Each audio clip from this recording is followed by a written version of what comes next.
أصبح ضروريا بالنسبة للوداد البيضاوي. عندما يغيب النقاش على مستوى وسط ميدان فريق الوداد يختل التوازن، وهذا تأكد بالملموس في اللقاءات التي تعذب فيها كثيرا نادي الوداد البيضاوي. النموذج لما حصل في مباراة المولودية الوجدية. جول جول جول جول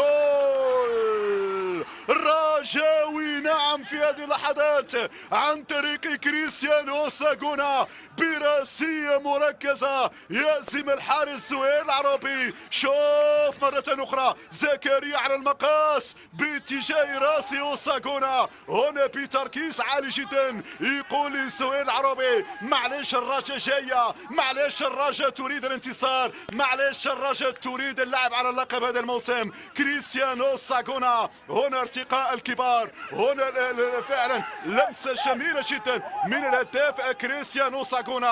سهولة. شوف هنا تركيز بالمقابل من عناصر فريق الرجاء الرياضي. هذا هو عبجيل شبيرة يرسل اماميه في اتجاه اوساغونا. لدينا هجمه رجويه. لحظه الانطلاق. هو باباتوندي، هو باباتوندي يتقدم، باباتوندي يتوغل، باباتوندي عرضيه باباتوندي. جول